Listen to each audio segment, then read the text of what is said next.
Whoa, buddy. Put that thing back in its holster. We haven't gone anywhere. I don't understand. Check out themichaeldukes.com for information on how to get access to the podcast.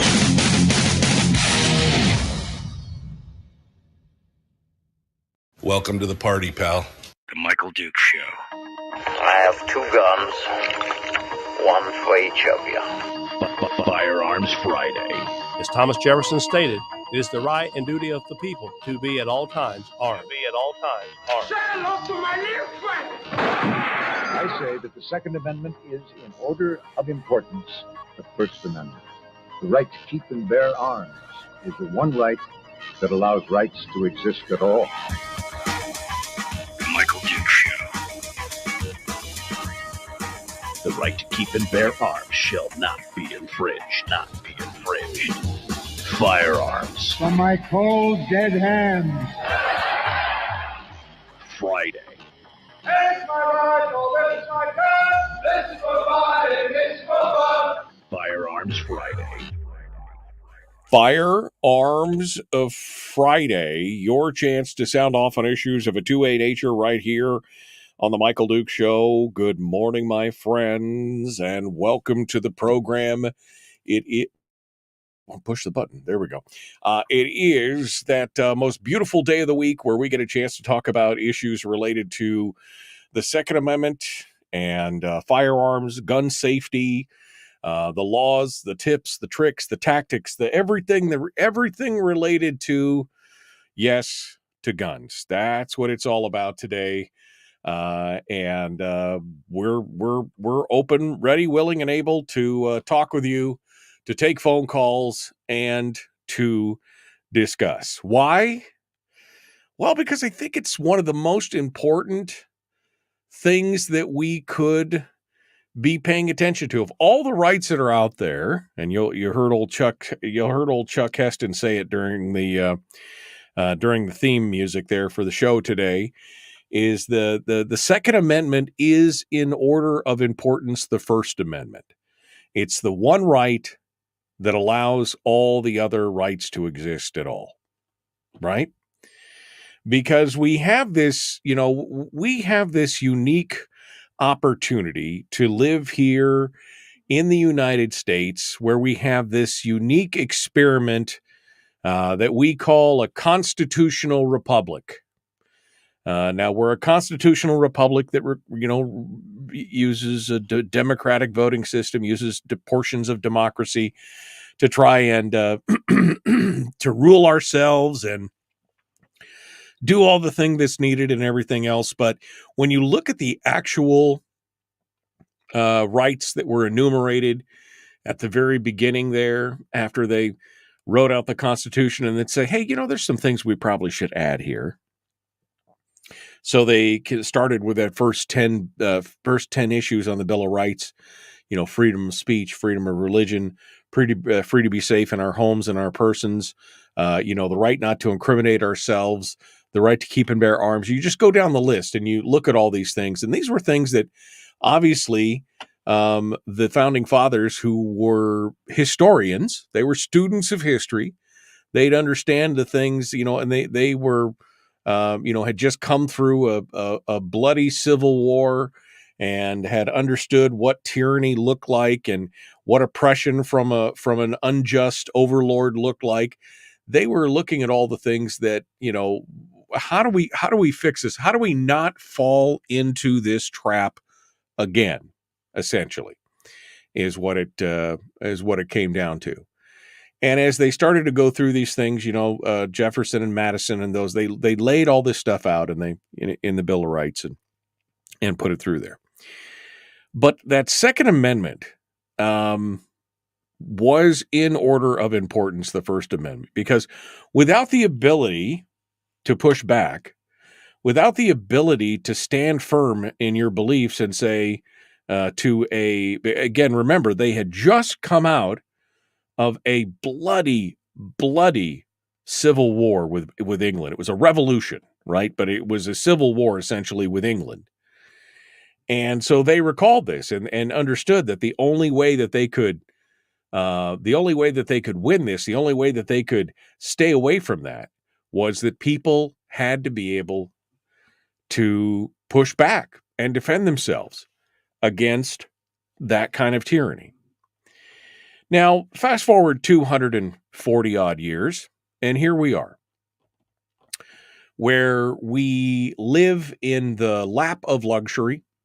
I mean, comparatively, right? I mean, we have all the advancements of humankind, technology, information at our fingertips, comfortable living conditions, plentiful food, all the things that people back in those days, the days of the founders and the Constitution, struggled for to an extent, and here we are, fat, dumb, and happy, right? We're just comfortable. We're just comfortable here. And in the same 245 years, we've watched the size and scope of government just grow, because that's its nature, right? That's the nature of government. It doesn't make it evil. It doesn't make it, wrong per se. It's just the nature of government. That's what happens. You can go back again as a student of history and look back at every time that 10 people got together and 2 people decided to be rulers. You could just see it. You could just see that it's a slow but inexorable climb towards more and more power. In fact, Jefferson talked about it just a few short years after the ratification of the Constitution. I want to say it was like 12 years, if I recall correctly. I want to say it was 1826. He wrote a letter, and I think it was one of his letters to Adams, where he talks about, he's basically lamenting the fact that the federal government was already consolidating power unto itself. 12 years after they ratified the Constitution. Right? So we know that this is the nature of government. So why is the Second Amendment so important? Because it was at least the one thing that they understood, that it would be a check on government. The government could only go so far before people would push back. And because they had the right to keep and bear arms, they could push back. Now, this has really only come to blows a few times, right? The battle, the Civil War, obviously, one of those times. There's been a few smaller skirmishes in this regard. The Battle of Athens, Tennessee, if you've ever heard of that. Another one where local tyranny was being overthrown by men with arms. This is why it's important for us to understand that this is not about hunting at all. The hunting was, I imagine that for the founding fathers, that was just a no-brainer, right? They didn't even think about, we're not going to include hunting in the Constitution because everybody's got to eat, right? I don't think they could even envision a day where you walked into a major supermarket. Could you imagine the look on the founders' faces if they walked into a supermarket today? They'd goggle, right? So they never even put hunting. They didn't need you to keep and bear arms to go hunting, because that was just a daily activity or weekly activity for them, and they understood it. It was just something, it was accepted. That enumerated right. See, the Constitution and the Bill of Rights, the amendments of the Bill of Rights and the Constitution, are prescriptive on government. They're restrictive. They bind the government from being able to have all the rights. They're saying you can only do this or this. Everything else is left to the people. And this idea that somehow these people who say that, well, the Constitution only gives you certain rights. No, we have the rights. The Constitution is a prescriptive document to government. It restricts their actions. We have the rights. The rights are enumerated. We have them. It's like saying you've got the birth certificate gives you life, right? I've got this birth certificate. It gave me life. No, the birth certificate enumerates the fact that you were born on that day. You already had the rights. The rights were inalienable inside of you. And so it is, it's an interesting thing to watch, but that right to keep and bear arms was there to keep, being able to protect ourselves. That was, a just and free society. But primarily it was to prevent the government from growing large enough to take over as it had in the days of the founders and the writers of the Constitution. They had just literally lived through it. And they knew what it felt like. And this was a way for them to say, how do we stop that? Well, we make sure that they know that the citizens have the right to be armed and be able to defend themselves from all enemies, foreign and domestic, including our own government. Jefferson talked about, the effect of that, talking about the blood of patriots and tyrants watering the tree of liberty from time to time. I mean, it was very, prosy and very poetic, but basically what he's saying is, that's what it is. We are supposed to hold these things at bay. And that's why it's important to remember why the Second Amendment is around, why we do have the right, and why we have a duty to remind people that the things that the government does and has a tendency to do just by its nature, again, not saying that it's evil, that it needs to be held back. Because we got politicians out there, folks, who have got that politician's disease of they know better than you, and they really want to be able to force their will down your throat because they know better than you. And because you can say no, that infuriates them. They don't want you to be able to say no. They don't want you to be able to push back. They want you to do what you are told. That's what they want you to do. So the Second Amendment is super important for all of those reasons, but primarily as an implicit check on the government and their excesses. But see, things are starting to get ridiculous, where you've got politicians who are trying to make laws and then at the same time exempt themselves, exempt others, telling you to pay attention to only part of the law, but giving you a pass in other parts. I mean, this whole thing about Irish democracy that we've talked about from time to time is coming to pass more and more across the country. We're going to talk a little bit about that today. We're going to talk about what's going on in Massachusetts. This is a prime example of what's happening right there. And we'll see what goes on. Plus, we'll take your phone calls. What are some of the other stories that we've got going on here? We'll talk a little bit about we talked about that last week. I don't need that. That was the exemption against the assault weapons ban in Washington State. So we're going to talk about Massachusetts. We're going to talk about Tim Walz and his comments about he's friends with school shooters. Now, I mean, it was one of the comments that he made during the debate. We'll talk a little bit about the fact that we should stop giving people like the Secret Service a pass, because that's been happening where they're giving the Secret Service a pass and instead they're gonna punish and blame regular gun owners for all that kind of stuff. We're going to talk about the time that California got one law surrounding guns and gun violence right.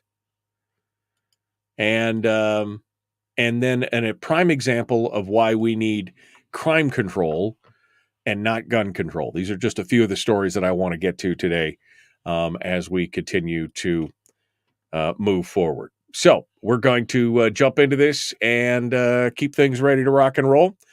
We we'll continue here in just a moment. Don't go anywhere. One line on hold right now, in fact. So I guess we'll start off with the phone calls. Remember, there's no such thing as a dumb gun question on Firearms Friday. I want to talk about guns and firearms, so if you've got a question, there is no dumb gun question. And no, Bill, that's not a dumb question. Bill asks, do manuals for guns have a troubleshooting section? Yes, they do. Back with more. The Michael Duke Show. Common sense, liberty-based, free-thinking radio. Your phone calls up next. 319-527-3864.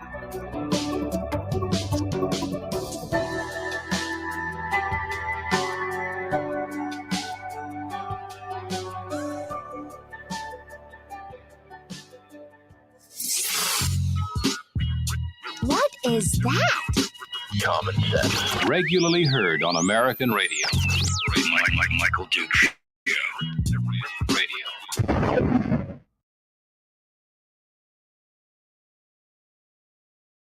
Okay. Hello. And good morning to you. Good morning to you. How are you doing? How are you doing? You guys okay? Oh man, what a morning. What a morning. Let me see here. I'm waiting for this timer to tick over so that I can mark the time. Well, screw it. We'll just click it and go from there. How about that?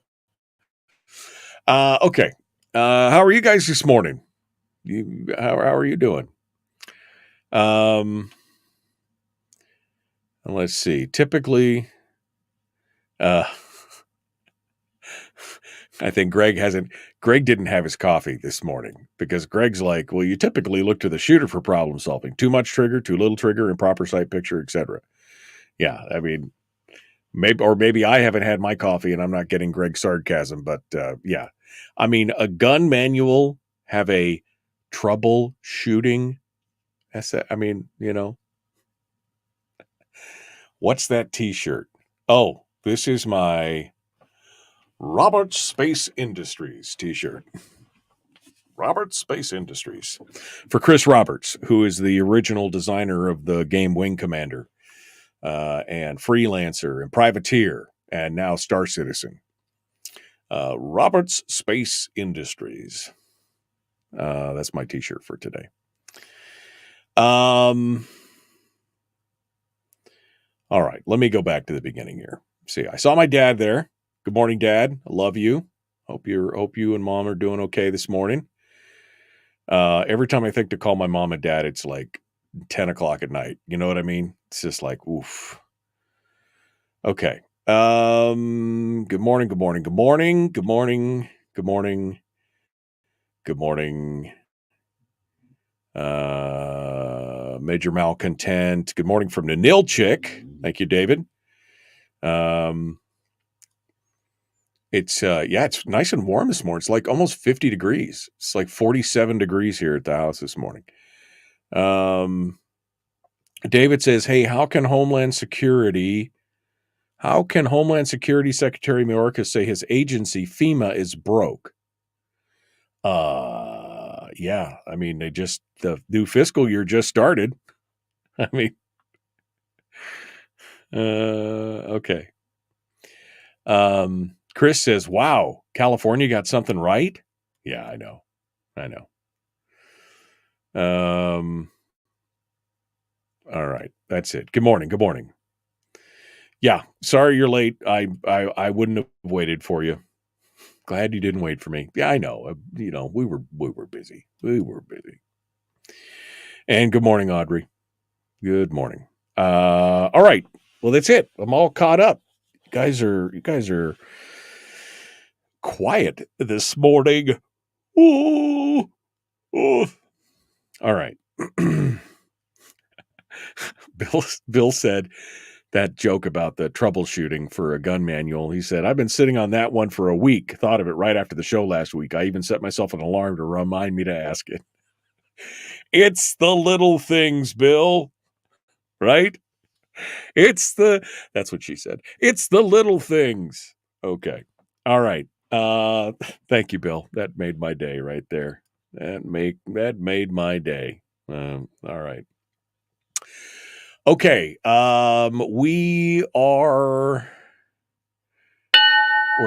That's actually a little bit early there because I didn't set my timer properly.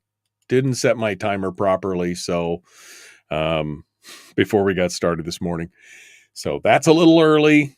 We're going to reset it here and get it tuned in right and make sure that it all times out properly. And that will be right here. Okay. So now we are 30 seconds out. We're ready to go. The Michael Duke Show. Common sense, liberty-based, free-thinking radio like show. Oh, I didn't go. Who's on the phone? I don't know. Who is on the phone? Do we have time? I got 20 seconds. Good morning. Who's this? Where are you calling from? Good morning, Michael. This is Larry in North Pole. Okay, Larry. Hold it. Okay. All right, Larry. Hold the line. I'll be right back to you. Here we go. You're first up in the queue. It's Larry in North Pole. Let's get to it. The Michael Duke Show, Common Sense Radio. Yes.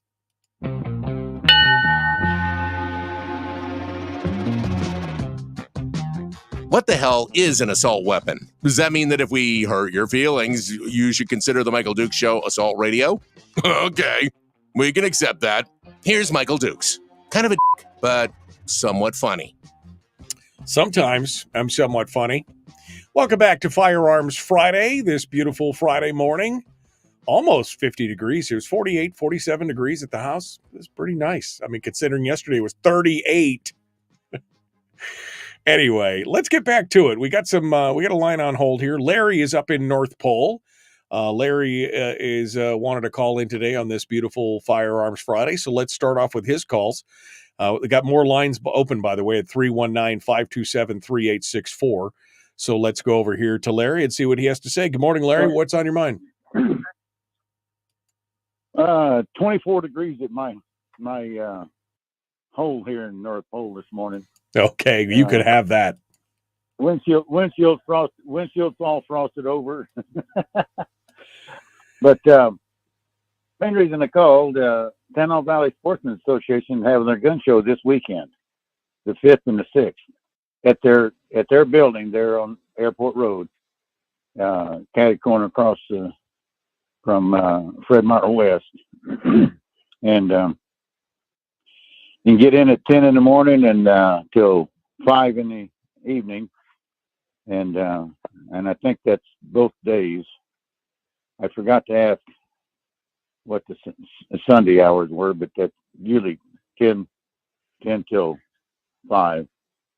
But at any rate, I just thought I'd get on and let people know. Let the people know that that gun show's happening this weekend. All right. Okay, Larry, at the Tanana Valley Sportsmen's Association up there on Airport Way. All right. Well, thank you for sounding off, Larry. It's good to talk with you, my friend. All right. Take it easy there, Michael. All right. We'll talk to you soon. Thanks so much.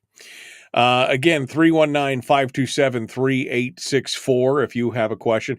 We like to do that on the program just for those of you who maybe we've caught somebody, they're spinning the dial and they weren't sure what we were talking about.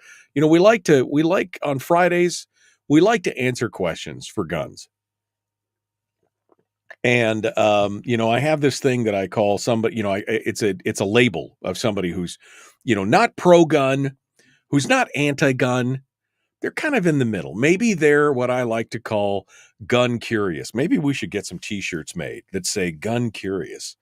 Because, that's the thing. I mean, they're not one way or not the other. And maybe you have questions. Well, it can be intimidating. You don't want to walk into a gun store. Nobody likes looking foolish or like they don't. Well, I've never minded looking foolish. I've never minded not knowing the answers. I've always hungered for information. But most people don't want to, they don't want to show their ignorance on something, right? They don't want to show their ignorance on something. So they're reticent to walk into a gun store and say, I have a bunch of questions that are probably very basic. Can you answer them all for me?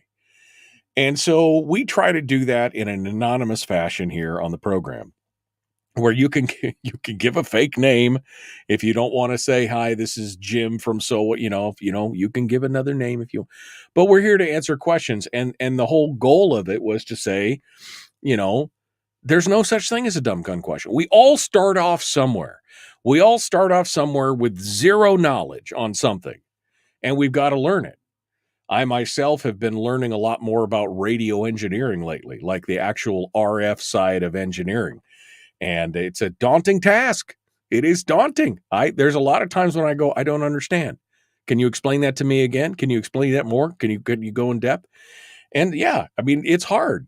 So I understand when somebody's like, I want to ask questions about guns, but I don't. And then on the other hand, we're getting all of our information about guns from the television, the movies, the TV shows, and the news media, who, I hate to break it to you, are almost all wrong, right? They're almost all, it's like the fictitious, it's like a scientist watching some gee whiz low budget science fiction television series where none of it makes scientific sense, right?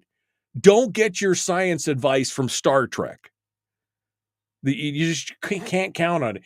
If you're not taking advice on science and space travel from Star Trek, well, then why would you take your gun advice from, Law and Order, SVX, or TVA, or whatever the new acronym is for CSI, Botswana, or whatever? Why would you get, or from any of the alphabet, MSNBC, Fox News, CNN, why would you get any of your true and impartial information from there?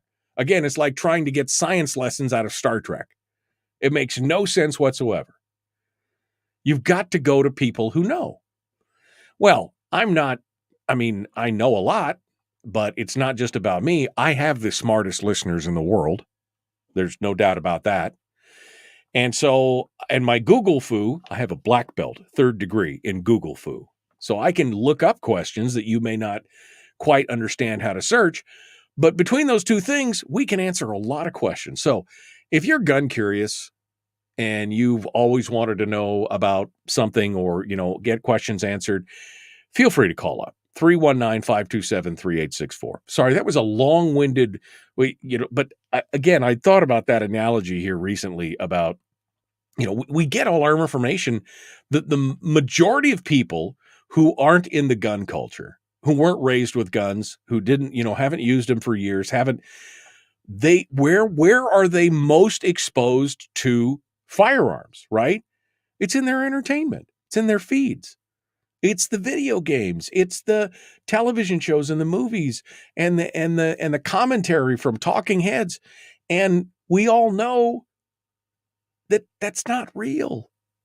We all know that that's, that it's fictional, all that stuff. There may be, nuggets of truth, grains of truth in some of that stuff, but we all know that, again, we're not getting our science lessons from Star Trek.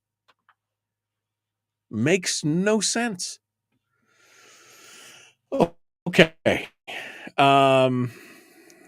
Let's go over here and take a look at some of the stories that I've got that I've got lined up here. How much time do I have? Where do we want to start? Maybe we should talk about California, because California is the bane of existence to many gun folks. I don't know. God love Chris Chang, Top Shot champion Chris Chang. That guy, living in California, I don't know how he does it. I don't know how you be a true world-class gun culture guy living in the People's Republic of California. But even a blind squirrel a blind pig can find an acorn. Even a blind dog with a note in its mouth can get right, or whatever. Even a stop clock is right twice a day. So even California can get it right occasionally. There's been a lot of bad laws in California over the years. But Tom Knighton over at Bearing Arms talks about a new law that actually makes a lot of sense. It actually makes a huge amount of sense. ABC 10 out of Los Angeles is reporting about this brand new law signed by Governor Newsom that deals with school shooting drills. It says, while the drills are designed to help prepare students for the danger and chaos of a school shooter, a lack of standardized regulations has led to the drills themselves causing added stress among the children. A study found students experienced a rise in anxiety, stress, and depression after school shooting drills were performed. California hopes to ease students' mental health with Governor Gavin Newsom signing a new state law to bring more regulation to how schools can handle these drills. Now, so far, I'm not, new regulations on new things and the governor, gruesome signing all this stuff. But there's the kicker. The new law bans the use of quote unquote high intensity drills. High intensity drills include using performances of victims or shooters, so actors, fake blood, and the use of weapons and explosives. There are ways that we can provide some common sense guidance on how to be able to process this exercise without creating confusion or trauma, said the law's author, Assembly Member Chris Ward. The California Department of Ed will be issuing recommendations, however, Ward said, that will ultimately be up to the school districts to decide how to fine-tune the new safety rules. Sometimes without that guidance, you had schools, parents, or principals who've gone a little bit too far. Okay, so we're here to do a fire drill, right? We're going to do a fire drill. And so let's fill the whole hall, all the hallways with smoke. Let's set trash cans ablaze in the corner, with the proper protection and everything. And then we'll set it all up, and then we'll just panic these children and let them go. I mean, we all attended. We all did fire drills. We all did all these things. Why do you have to have explosions, gunfire with blanks, people lying on the floor bleeding? I mean, now for cops, for first responders, maybe for armed teachers and adults, that's one thing. But you get all these kids in these things and you put them through these super realistic scenarios. How would that not be just as traumatizing as the real thing? I mean, again, it's like setting the building on fire to do a fire drill, or, making it look like the building is on fire with all the smoke and the flames and everything else. I mean, who would have thought that this was a good idea? Again, maybe for first responders, maybe for police, maybe for security, maybe for the armed teaching staff, or even the teachers themselves. Although, I mean, the likelihood of you being in a school shooting is so small.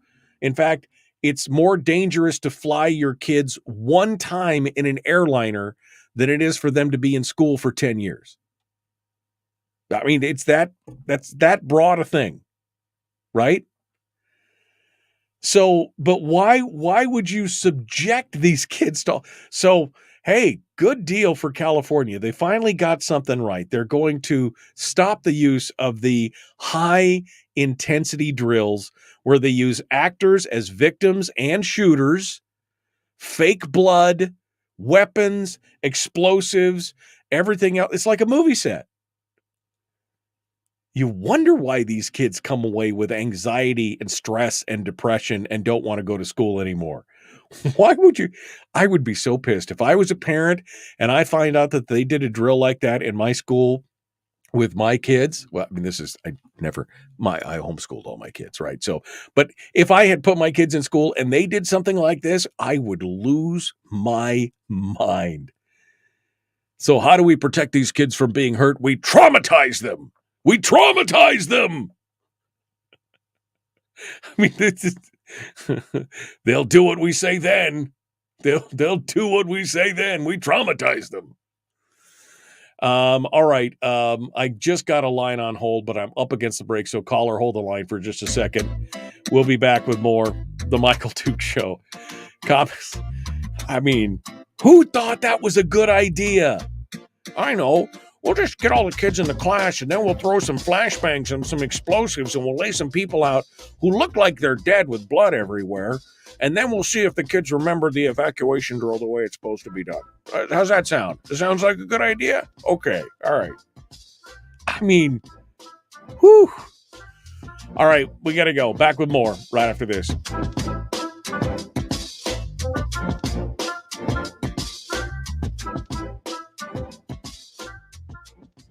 If you missed the show, you can listen to it on your time with Dukes On Demand.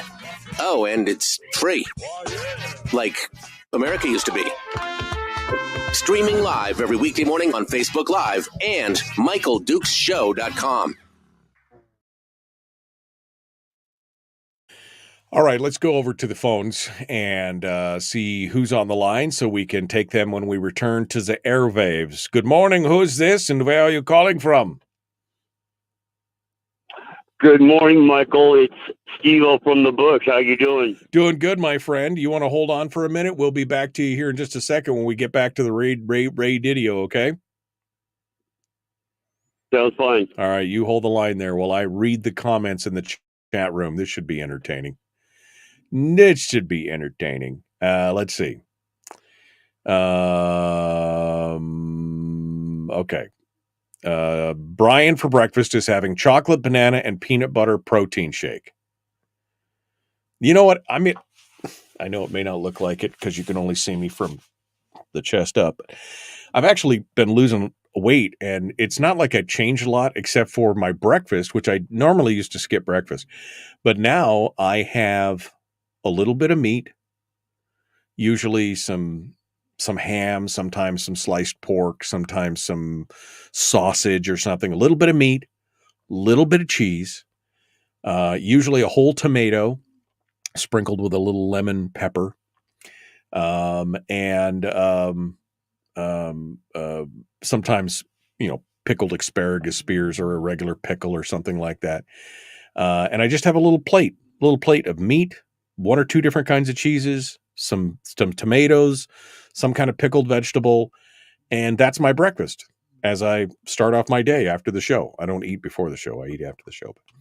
And it really feels good. It really, I mean, I started doing it just, I don't know, on a whim, and next thing you know, I got to punch another hole in my belt because my belt keeps getting smaller. But it's been really good. I don't like the protein shakes. I don't know. There's just something about them. They're just not as satisfying as it, anyway, it's one of those things. Sandy, you mean undocumented weapons that live in sanctuary homes? I love that. Thank you for that. All right, I'm going back here. Well, Rick one-upped Brian on that. He says, I'll stick with sausage, eggs, sourdough toast with honey and a protein shake. Okay, that's good too. Speaking of which, maybe David Yamain would be a guest. Tell me who that is, Brian, so that I know what's going on. Fake names don't work too well with caller ID. Well, I won't tell. If they use a different name than what I see on the caller ID.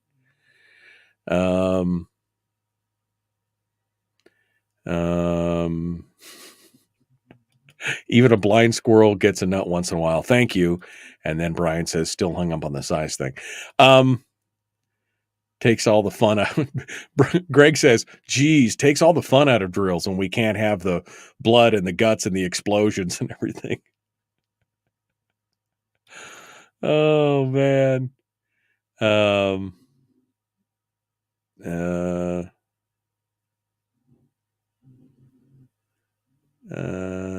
Okay.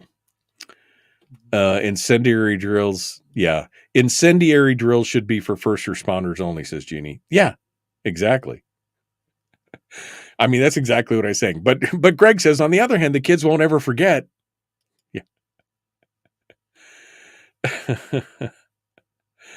Oh, man. During World War II, my mom had drills getting under the desk with no shooting or blood. Right. It's like having a duck and cover drill and then flashing a big light outside and rumbling the building and making the kids think that a nuclear weapon had really gone off on the thing. Right? That's like saying, hey, we're going to have a duck and cover drill and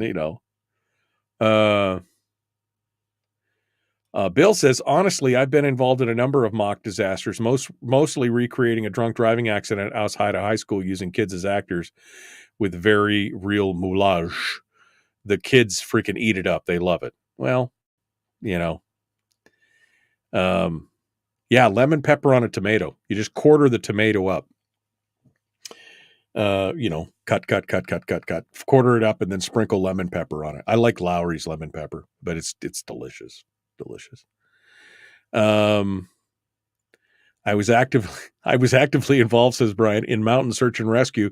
We'd put on emergency first aid scenarios in the schools. Teacher loved it. Having the victim puke was fun. Oh my God. I see it. Thank you, Brian. I got the DM. Thank you very much. All right. Well, I'm all caught up on all the comments. Steve-O's on the phone. We're going to get to him here in just a hot second. We're about 40 seconds out right now. We'll sit. My belt seems to be shrinking, says Greg. That's what his belt seems to be shrinking. Maybe you got it wet. Maybe you got it wet a little bit, and you need to make sure you keep it away from water, Greg. That's what you need to do. All right, we gotta jump forward here. Steve-O's on the line. We're gonna continue. I don't know. This just feels like a really fun Friday today to me, doesn't it? Feel like a fun Friday? It's Fun Friday. I love these buttons. They make me laugh. Here we go. The Michael Duke Show, Common Sense Radio.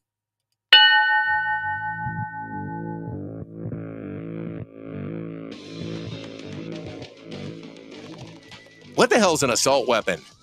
What isn't? If I assault you with a penguin, doesn't that make it an assault weapon? Does this mean that if we hurt your feelings, you'd consider the Michael Dukes Show assault radio? Okay, we can live with that. Here's Michael Dukes. Yeah, those penguins, man. Vicious penguins. I want to see him do a drill at a school with live penguins. Those kids would never forget that. Live assault penguins. Steve-O's on the line, calling in from the bush. Let's see what he has to say this morning. Good morning, my friend. What's on your mind? Hey, good morning, Michael. I only have a couple minutes. I just want to throw a couple things out there. One is you said something a little bit earlier about having a crime control instead of gun control, and I totally agree with that. And one of my solutions I always thought strongly would be actually to bring back public hangings. You got a kid that thinks he wants to be bad and do bad things, take him to a public hanging. That'll change his whole mind. Yeah. And the other thing was, real quick, is my son's actually going deer hunting for the first time all by himself, and he reached into the safe that I left down in the lower port gate. He lives down there in California, and he pulled out the old 30-30, and I told him to go take it out, put some rounds through it, and he went out there and he said, Dad, he goes, it's like you never left it. It was pretty awesome. It made me feel really awesome. That's all. Oh, that's great. On that note, Michael, I do have to go quickly. All right. Thank you. Appreciate it, Steve-O. Thanks for calling in this morning. No, I mean, we've often talked about, how society has been divorced in some way. We had this discussion a few years ago about, if you want to have a more civil society, we often talk about how there's no civil discourse and everything else. And my argument of the day was, well, we should bring back duels, right? You have insulted me, sir. I will now slap you across the face with my glove and we will meet with pistols at dawn. I mean, that'd make you kind of watch your mouth. You know what I mean? People wouldn't be so quick to lip off to you if you're like, okay, you want to do it? Let's go tomorrow morning, 6 a.m. on the lawn, pistols. Let's do it. But the other thing is we've become so divorced from the law and order and the criminal, the whole thing of where, hangings or executions. Well, first of all, they become rare and far between, but they're no longer public. It used to be a public thing, right? Where they would hang someone. Now it sounds kind of gruesome, but it also reminds people that there are consequences to your actions. There was talk about, we should do like Singapore does, where they do public caning. If you do something wrong, they strip you to your waist and they take you out to the public square and they cane you, welt you down, they whip you in public, and we just forget about that kind of stuff because we've gone completely impotent. We just wimped out on this whole deal on making sure that criminals are held responsible for their crimes. We saw it here in Alaska, right? We saw it here in Alaska with SB 91, where they said, oh, we'll put all these in and it will get better because criminals, you know, we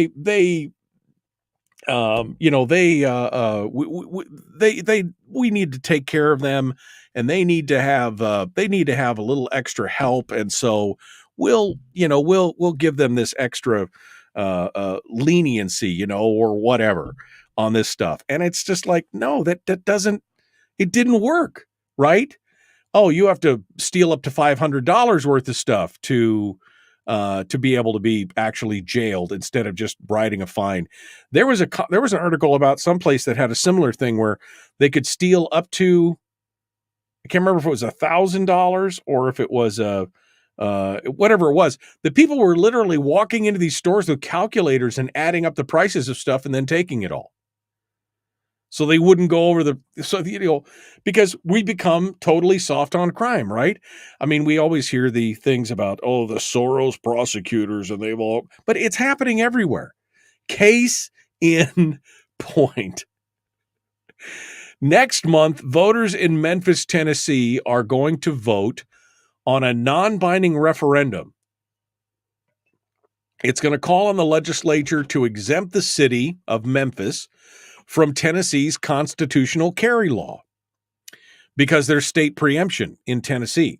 So the Memphis, they want to outlaw all that guns, as well as allowing it to adopt a gun storage ordinance requiring owners to lock up their firearms out of sight while storing them in their vehicle.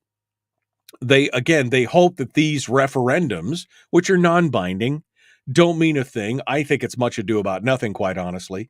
But it's indicative of the problem of these larger cities who are like, we want to penalize legal, lawful gun owners for the actions of criminals.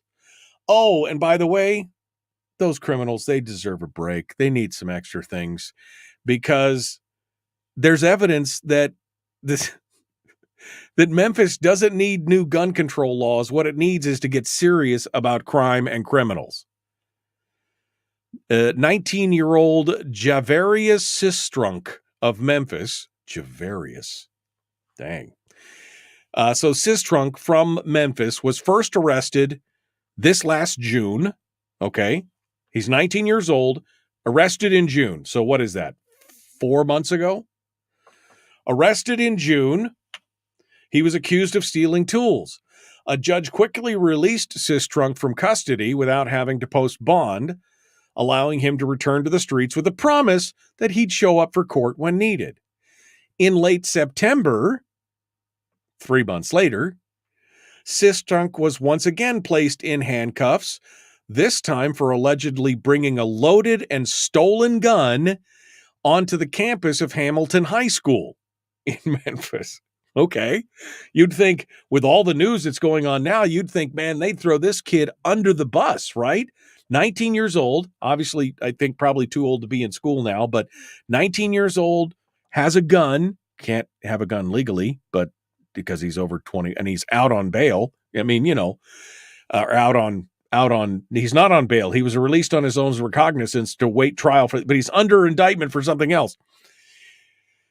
So once again, he was released on his own recognizance. Despite the serious nature of the charges, he brought a gun onto a high school campus. And now, according to WMC TV, he has been arrested for a third time. Monday morning around 9 a.m., a woman was walking to a store along South Parkway at Worthington when she said 3 young men approached her and robbed her at gunpoint. The Memphis police report said they took the victim's purse and her cell phone. The description she gave police of one of the suspects matched Sistrunk. Police told the witness they saw the 3 suspects go into a Dollar General. When police arrived, they said they found the suspect standing around the ATM. They said they identified Sistrunk by the clothing he was wearing, which matched what the victim had told investigators. He's obviously not the smartest bunch in the banana bunch. The arrest report also said that they found the victim's cell phone in the trash can next to the ATM, and they found 2 guns hidden behind merchandise in the store. Court documents show that on Tuesday, a judge finally set an $80,000 bond for Sistrunk, noting in the bail screening that he was charged with a crime while released on bail for a previous offense. I mean, he had already gotten busted on the high school having a gun, which obviously got confiscated, and he went out and got another one in just a couple weeks. But it's this revolving door of crime. So the answer here is obviously, we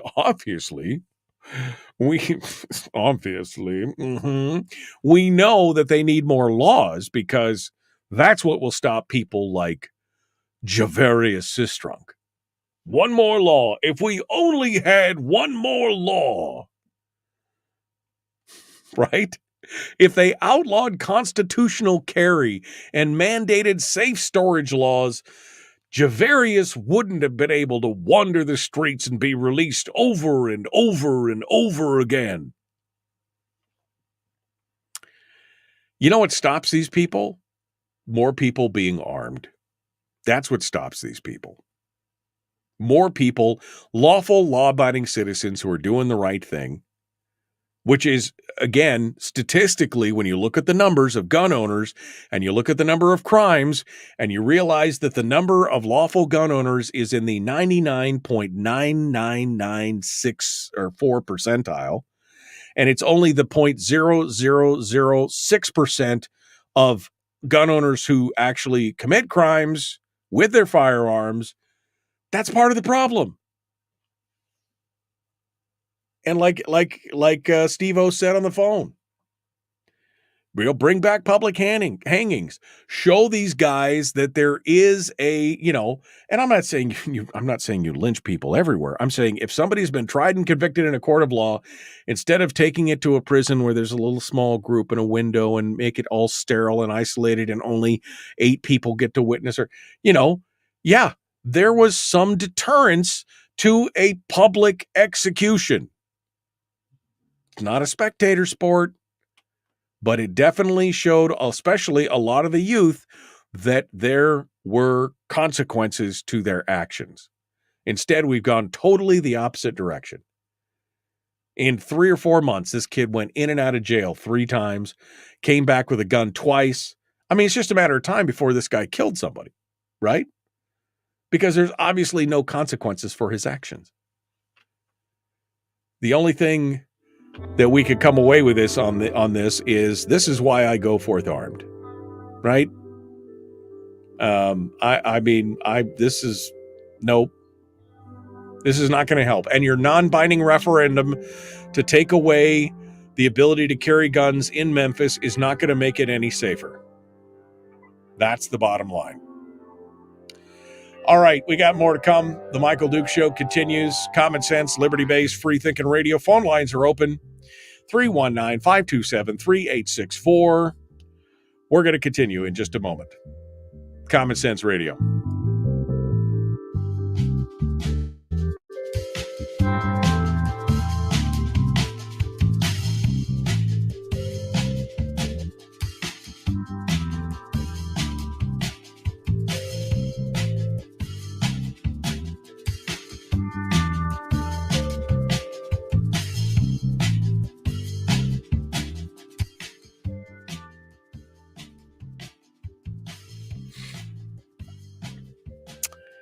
All right.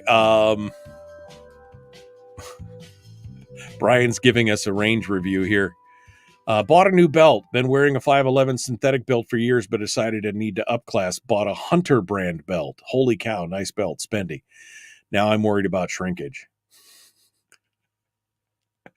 I buy my belts from Nan Tumbleson in Fairbanks. She owns the custom leather workshop there in the Co-op Plaza. She has a little place there in the Co-op. And she attends a lot of the gun shows, but she makes custom leather, and she stitched me up a belt. Super nice. And I'm a sucker I'm an earth tone guy. And I just didn't want to go with the black or brown. And so she made me a belt in dark hunter green, which goes with everything that I wear. And but it's super nice belt for sure. nice and heavy, and it's a duty belt. It's got a stitched insert in the middle of it, so I can barely fit it into the belt loops of my Carhartt Duluth pants. It's a big wide belt with a stiffener inside, so you can wear it as a concealed carry belt. Super nice. Jeannie says, just play the video of the hanging of Wesley Allen Dodd in Washington State. That will be a sufficient deterrent. I haven't seen that. I don't even. Well, now you're going to make me Google it. Wesley Allen Dodd hanging. I mean, they probably don't have it on YouTube, right?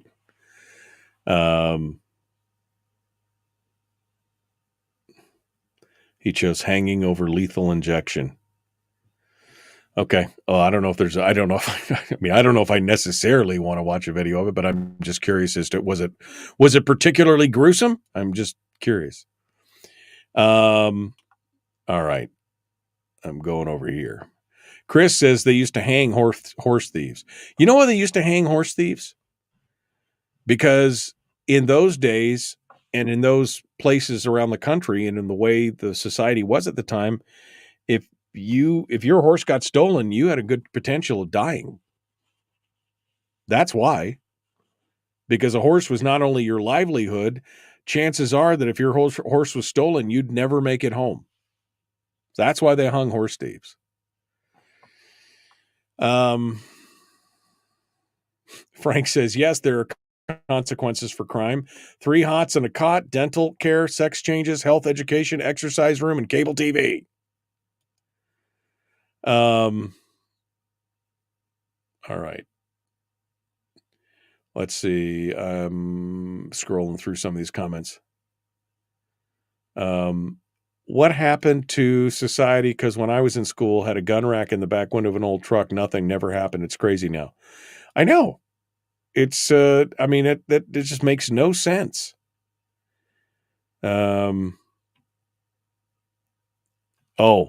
I see. They added, okay. So Jeannie says with that Wesley Allen Dodd, she said with that hanging, apparently he was a slight guy. So they added a bunch of weight to his feet so he wouldn't suffocate. So they added a bunch of weights to his feet. So when they hit that stop at the bottom, he didn't stop. Know what I mean? Okay.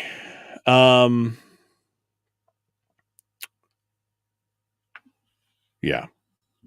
All right. I know, Rick, that's a question that I ask myself all the time. What happened to society? Because when I was in school, they had a gun rack in the back window of the old truck. Nothing ever happened. It's crazy now. I mean, yeah. What happened to those days? What exactly has changed in society? You know, that this is the new reality. Well, I mean, I hate to be trite, but I mean, is it the breakdown of the nuclear family? Is that the biggest issue here? I don't know, man. I wish I had an answer. I will say that access to the internet and the sharing of some of these ideas definitely didn't help. I mean, there's lots of good things about the internet, but sometimes I wonder if it wouldn't have been better to hold back on that for just a little bit, right? I don't know. I don't know.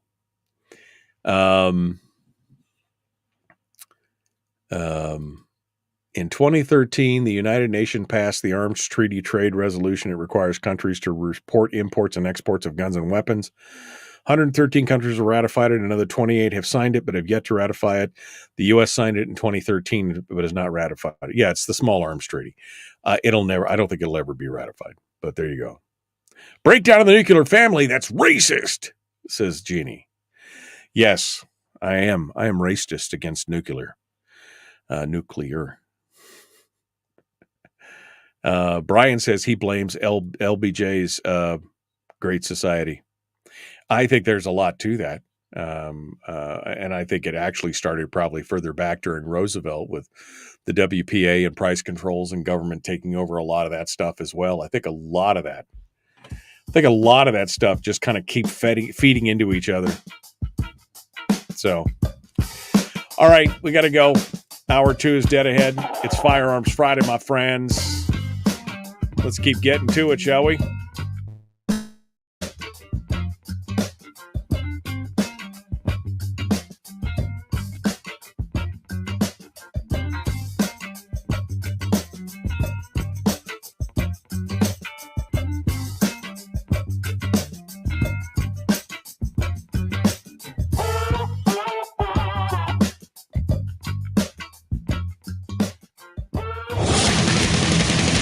Whoa, buddy. Put that thing back in its holster. We haven't gone anywhere.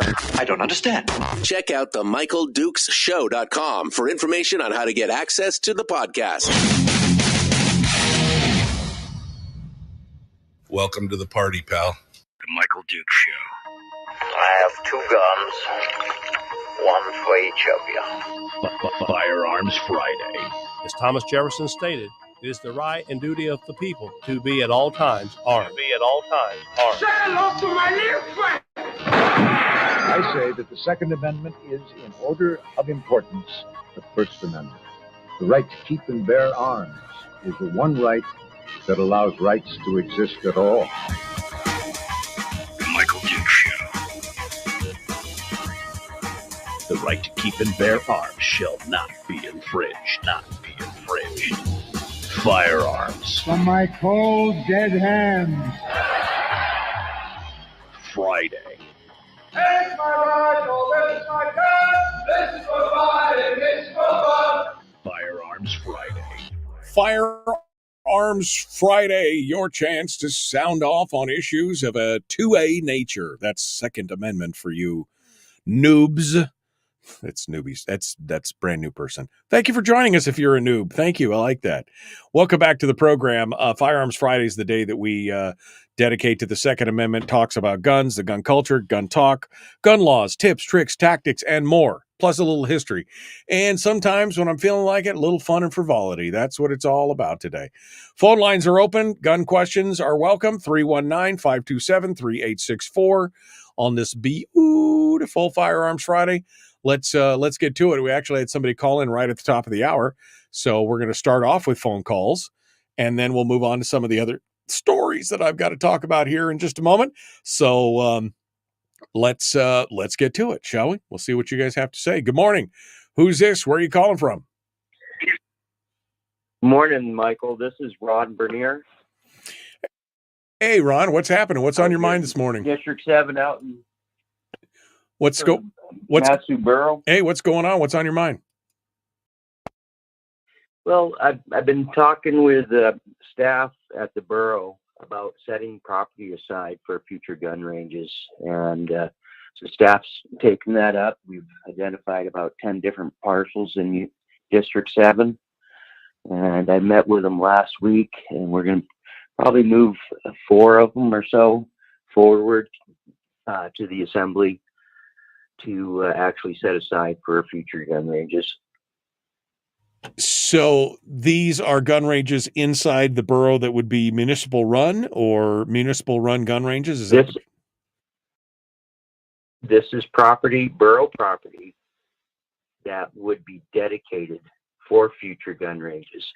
That way, if somebody, puts in a subdivision or something like that, the planning can say, hey, this, by the way, this property over here has been dedicated towards gun ranges, so no surprises when there's one put in. Right. And it'd be like Mod Road. Right. Well, I know that there's been a lot of pushback and a lot of hate coming on from certain sectors in the Matsu anytime somebody's talked about putting together a range, a private range. But it's something that's Alaskan. It's something that we need to be able to do. I mean, I know that in Fairbanks, there's been a couple private ranges put in, and they faced a lot of pushback from some of the folks out there as well. But like you said, if and I think this is a brilliant idea, Ron, if you know that this area is designated as a gun range, whether it is one or not at the moment, you are fair warned, right? I mean, this is caveat emptor, buyer beware. You know that this potentially one day could happen. And I don't want no surprises. I don't want any pushback. You know, I think it's just a real wise choice because we're running out of areas like District 1 and 4. You know, they don't have a chance to put a gun range in really because they're so built up that everybody would squawk, right? Right, exactly. But I did see an interesting email last night or day before where they were talking. Where they were talking about the appointment of a new borough assembly member. And because that we did that last night. Yeah, did that last night. So I know that there was some talk about this new assembly member that they were being appointed. One of them, Colleen Veg, was kind of an anti-gun person. Did that happen last night? Can you tell me if that who got appointed? And it did. We held interviews. We had four people put in the. Sorry, it's early. They put in their applications, right, and then we did the interviews last night. Out of the 3 of the people made it. Colleen was one, a younger gentleman, and also Max Sumner. And we ended up going with Max Sumner we started at 6. I think it was about 10 o'clock or close to 10 o'clock last night before we finished up with interviews and voting and stuff like that. Well, that's good news because I know that Colleen Veg she was one of the architects of the borough's anti-gun range red tape ordinance in 2020 and has worked on the planning commission and had been voting against any kind of gun range applications or things like that. So, I mean, I guess that's a good thing, Ron. And you're doing good. I mean, this is good work here as well. So I owe all my political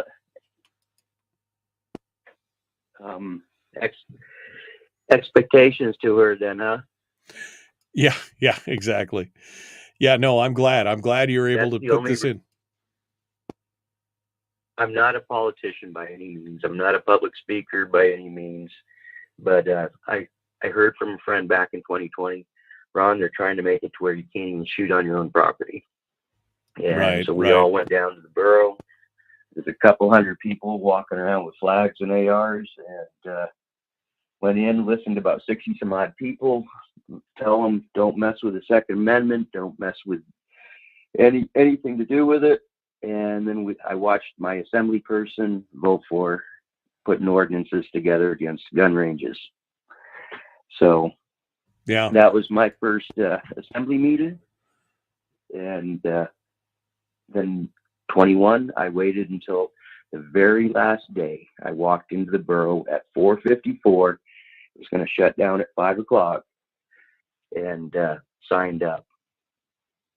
And, well, you know, Ron, all I could say is it reminds me of that old saying where it says, all it takes for evil to rule the world is for good men to do nothing.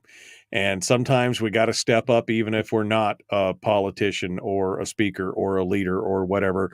Sometimes, if not us, then who? And if not now, then when? So good enough. I'd love to see it. Where can folks find out more about these different parcels that you're setting out when you're going to submit them to the assembly? They'll be in ordinance form. Is that correct? Correct. I'm going to be working with staff for the next couple of weeks here, trying to identify some more properties as well before we come to the table. But yeah, look for in the next month here. So okay. Well, when you get the language back, feel free to email it to me, and we can talk about it on a Firearms Friday. I'd love to discuss it. So.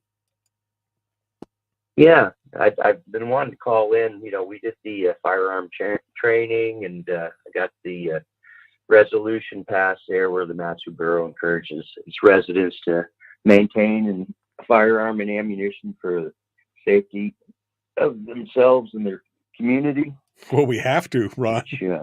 If I called the troopers right this minute, it'd probably be 30 minutes before a trooper showed up here if I called them right now. We have to be able to do that. That's just how it works. So, well, I appreciate your hard work on this. Thank you for putting it together. And yeah, I look forward to seeing that. Just email me the ordinance when you get it put together, and we'll get to talking about it. I appreciate it. Thank you, Michael. All right. Thank you, Ron. Thanks for calling in. It's Make Ron. sure you get out and vote, everyone. Yep. It's Ron Bernier, assemblyman from District 7 in the Mat-Su Borough. All right. That leaves the phone lines open, 319-527-3864. Haven't heard from Fred this morning. Wonder where Fred is. We got stuff to continue on here. Speak of the devil, and he should appear. I could see right now Fred is on the line. Fred from Rhode Island. We're going to take his call, and then I'm going to get to this news story about Tim Waltz about Massachusetts. We'll see if we can get to the Tim Waltz story. But this story out of Massachusetts is kind of mind-blowing. We're going to talk about that here in just a minute as well. Good morning, Fred. How are you, sir? Hey, good morning, Mike. How you been? You know, it's a beautiful day. It's a little bit of rain, but it's almost 50 degrees, so I'm feeling pretty good about it. Good.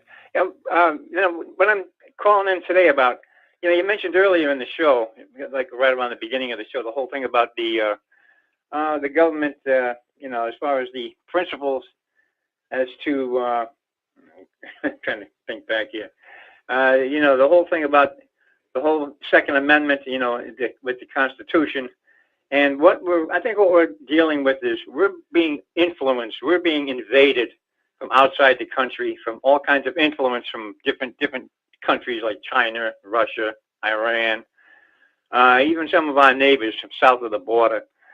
We're being influenced to kind of bypass the Constitution and the Bill of Rights into a more of a globalist concept. That's what I think we're up against right now. And they're going to do whatever they can do, to sidesweep all our principles, all our sovereignty, and be absorbed into this massive collage of nonsense. Right. Hell, Europeans they still can't get along with each other. I mean, look at England just got out of the EU, So we're going to go from a situation or a system that works perfectly up until they try to screw it up, to a system that everybody hates each other over in Europe. I mean, they can't wait to. Nothing's changed over there for thousands of years. I mean, it's the same old. Well, and this is what we were talking about. They sit there and they can't stand each other. This is what they try to unify, and they still can't stand each other, and the whole thing just falls apart. Right. They want to drag us into the middle of that. Right. Well, and this is what we were talking about earlier when Randy mentioned the UN Small Arms Treaty, where all these countries have signed it. Some have ratified it. We signed it back in 2013, but we've never ratified it. Why? Well, because it flies in the face of our sovereignty as a nation. You can't abrogate the Second Amendment with a treaty. And that's part of the problem is, like you said, they want this kind of more global agenda, homogenized government control. That is the view of somebody like the UN, for example, or something else. So, yeah, they want to undermine our sovereignty as a nation and our ability for self-determination, and they want to abrogate the Constitution. That seems to be a goal in some of these different treaties. Well, bringing things a little closer to home, a lot of the influence through either the billionaires like Soros and Bloomberg and a half a dozen other, people in the area. They're sitting there and they're kind of pushing the narrative for the globalists, whether in concert with them to try to push this narrative. And the politicians are going along with it. The handful of these progressives and this, Marxist socialist concept. They want to try to push the influence onto them to get them to drive the bus. To make it happen for them.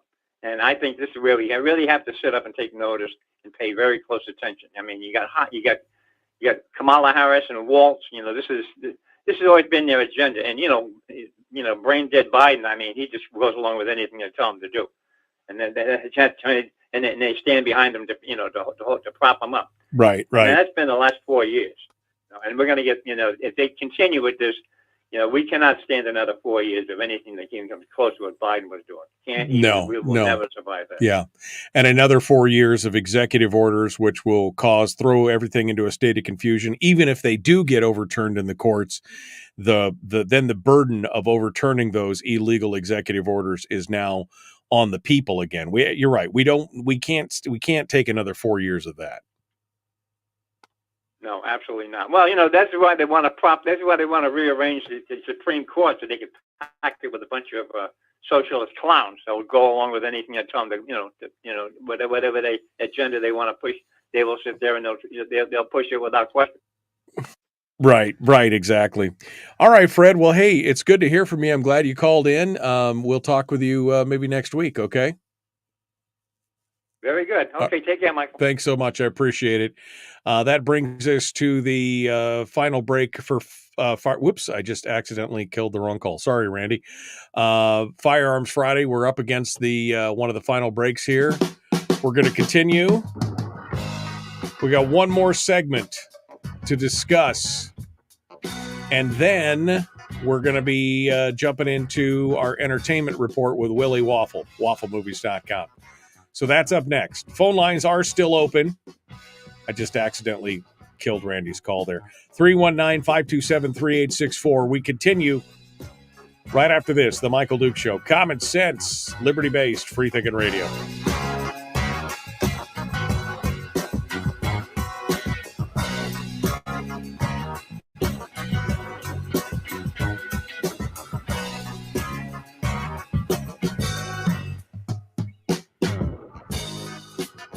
We're broadcasting live through a series of tubes. Allowing all of these entities to provide streaming stuff going on the internet. Well, it's kind of hard to explain. Sorry. Streaming live every weekday morning on Facebook Live and MichaelDukesShow.com.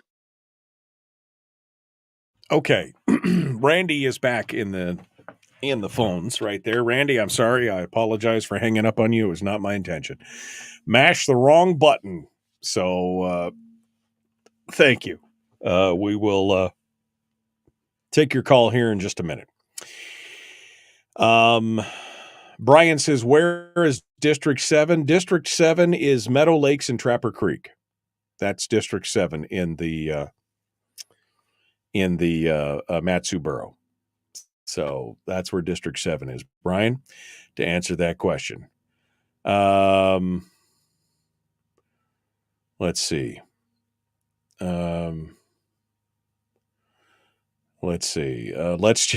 Going back to that hanging when she was talking about the hanging of Wesley Allen Dodd and having to put weights on his feet and everything. Let's just say that hanging was outlawed in Washington after that. Lethal injection is all that is allowed now.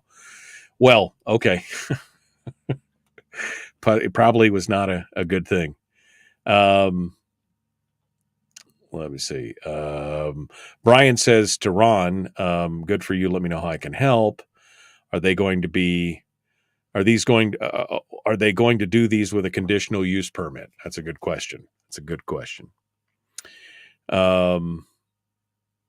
Okay. Ron is up for election in November. He's a great conservative borough assembly member. Vote Ron if you're in his district. Yeah.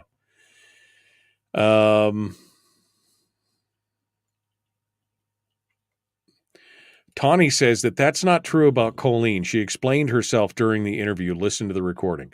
Okay, I got an alert from from one of the gun rights groups that said that she had been one of the architects behind that. So I mean, I don't know enough about it to be educated, but I guess it doesn't matter now because Max Sumner is now the appointed member of that body. But I'll see if I can go back and find that and listen to it, Tawny. If Colleen is pure as the driven snow, I guess we'll see. We'll see what's going on. Brian says one of the challenges we face is the lack of zoning. It's a two-edged sword. I don't see that as a problem, Brian. Quite honestly, GU land, general use land, basically allows you to do everything that you could, but you are viably responsible for anything that happens there. So if you do create a gun range, you best make sure that it's safe because you'll be responsible for anything that happens or comes off your property. That's what's going on. Jeannie said, we didn't sign the small arms treaty. Obama did. Yeah, exactly. You remember your comments about Star Trek and science? The subtle backstory is how the nations of Earth all came together to avoid some sort of crisis. I see that attitude amongst a fair number of Gen Xers. If I remember correctly, they had nuclear war, right? I mean, that was the thing. They had the big one in Star Trek lore, and they were coming back from the aftermath of that when the Vulcans first reached Earth, and that was the first contact. And So there, and there's been a lot of science fiction writers who have used that kind of idea of first contact with an alien race, either beneficial or aggressive, that forced the nations to come together and kind of unify. I don't know if that's the truth or not, but there you go. We pray.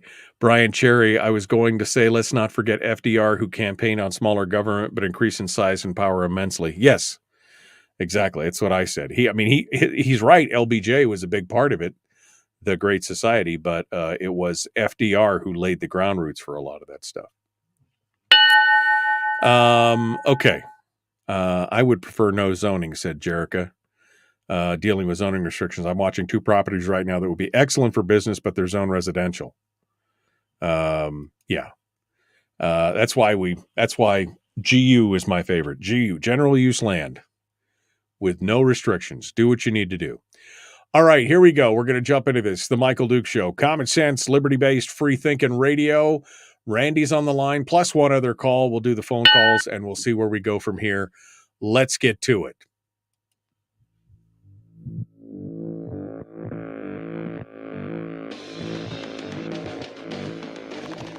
What the hell's an assault weapon? If we could just figure out how to get all of the murder guns and the attack guns and not keep selling those to people and just sell protection guns, I think that would be great and solve a lot of problems. Does this mean that if we hurt your feelings, you'd consider the Michael Dukes Show assault radio?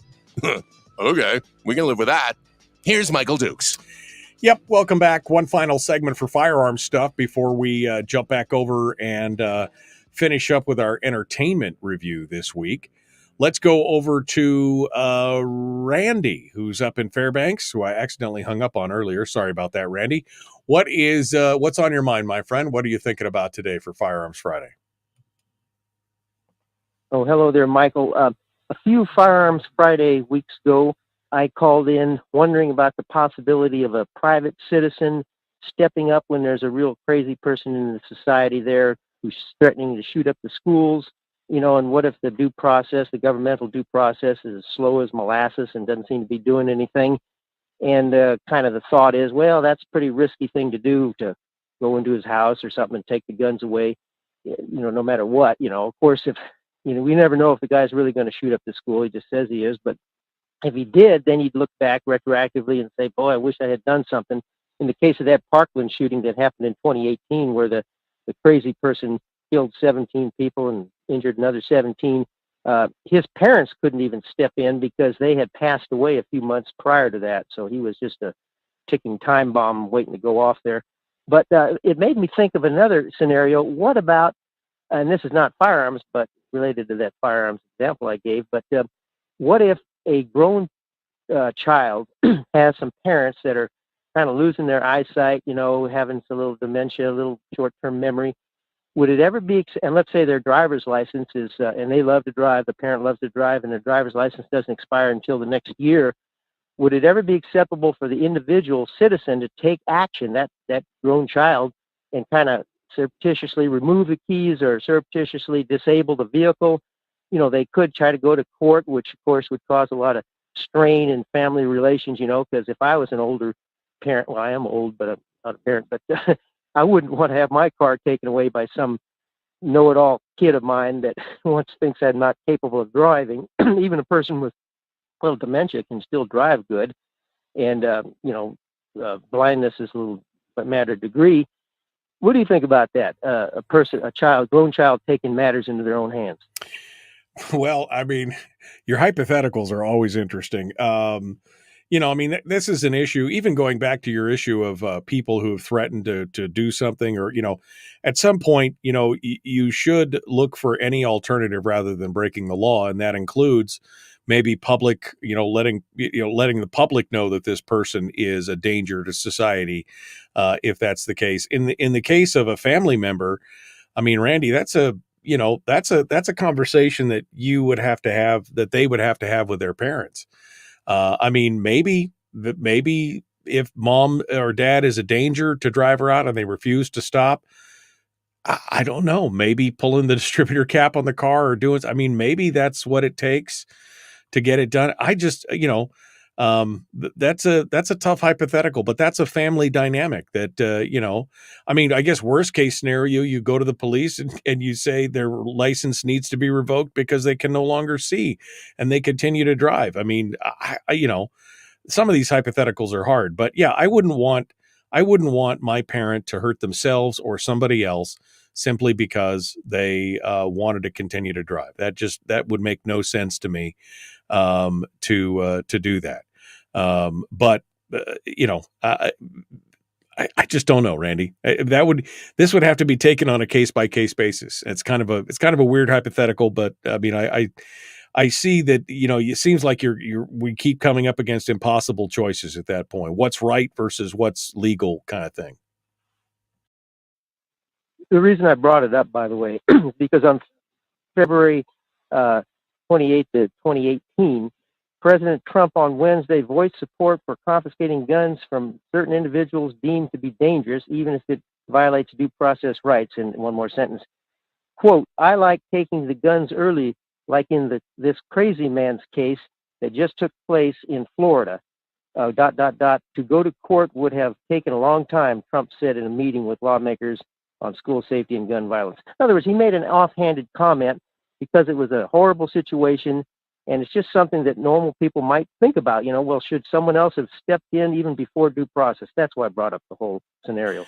Well, again, look, it's, due process may be a pesky thing, but it's, I'm sorry, let me say due process may be a pesky thing, but it is important, and we can't just jettison it because it's not convenient, right? That's part of the problem. Sure, it would be easiest if they just put us all into a 12 by 12 foot cage, each individual one, and fed us through a hole in the door. That would make life easy, but it wouldn't be free, and it wouldn't have all the things that we need to do. So yeah, I think it's problematic. And again, I will stand by my statement that I think Trump was still wrong on that. You can't just say, we'll worry about due process later. Due process is the cornerstone of our jurisprudence system. And if we don't deal with it and we don't uphold it, then we're going to be in deep trouble. That's bottom line there. Thank you, Randy. Let's go over to the phones over here and take another call. Good morning. Who's this? Where are you calling from? Hey, good morning, Michael. It's Ron Bernier again. Hey, Ron. Hey, on District 7, we're the biggest district in the Matsu Borough. We run from Vine here on the Parks Highway all the way to the Denali Borough, and then we also encompass Lake Louise and Glacier View. Yeah, so it's a big district. Big district. So okay. Well, thank you. I didn't mean to minimize it. That was just what was listed on my little sheet there, is what District 7 is. So I appreciate the clarification, Ron. Thank you. Yeah, for sure. Thank you. All right. Okay. We're coming up. How much time do I got here? Oof. I only got about 2.5 minutes. We'll probably talk about this more next week then, but Massachusetts, for those of you who don't know, they passed a law known as Chapter 135, but what the Gun Owners Action League of Massachusetts is calling the Devil's Snare, where they changed the definition of firearm in state statute from just pistols to both rifles and long guns as well. This law has been facing a lot of pushback. In fact, they've already got enough signatures to put a referendum on the book that would have basically repealed this law. Interestingly enough, though, the governor put an addendum on it that would make it take effect immediately instead of at the end of the month. Why? Well, basically to short circuit the whole thing. And why did it take her 70 days to put this addendum on? Well, it took her 70 days, according to her office, because it took them that long to figure out what was in the law. The governor's office, politicians, everything else, that's how long it took them to figure out what was in the law to try and enforce it. Unfortunately, a lot of the backing and everything else behind it is just not ready yet. And so gun store owners were left with a question of, well, what is the law and and can we sell and can we do this? To which they responded, oh yeah, go ahead and sell. You can break that part of the statute, but there's other parts we'll tell you about later on. This is some crazy stuff. And I wish I'd gotten to it a little earlier, but I like the phone calls more than anything else. So next week, we'll start off with this one, okay? Next week in Firearms Friday, we'll break this down a little bit because it's crazy stuff. All right, we got to go. Willie Waffle's going to be joining us in a few minutes. The Michael Duke Show. Common sense, liberty-based, free-thinking radio.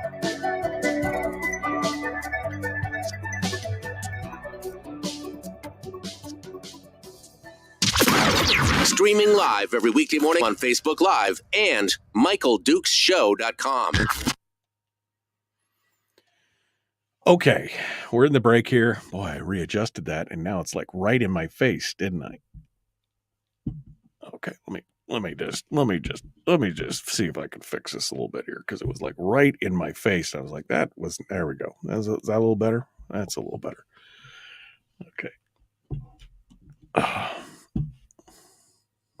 All right. Sit still. Stay. Okay. So that's better. All right. Let me come back to the comments. Let me come back to your comments here. Going back to what you were saying. FDR was the godfather of bringing socialism into the U.S. Yes, he was. What's a grown child, says Chris. An adult. An adult person who is a child of somebody else. That's what he was saying. Jim says, just tase dear old dad. Terry said we had to pull the cap on grandma's car because of Alzheimer's. I think that's a personal thing that you have to make a decision. Are you willing to basically sabotage your parents' car or hide the keys because they shouldn't be out?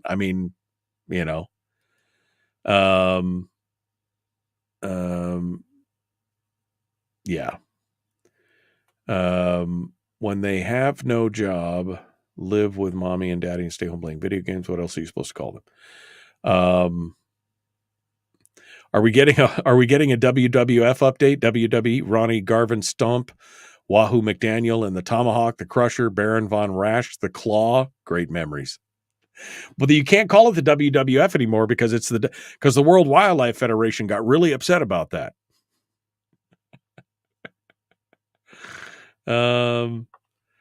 Yeah. Okay. Tracer says over on Rumble, Emerald Isle's got some serious wind this AM. Storms on the way down in Kodiak. Let's see. When they come after guns, they violate our they're already violating. Again, shall not be infringed, and yet there's 20,000 regulations on the books. It's, everyone's an infringement. I hate to say that,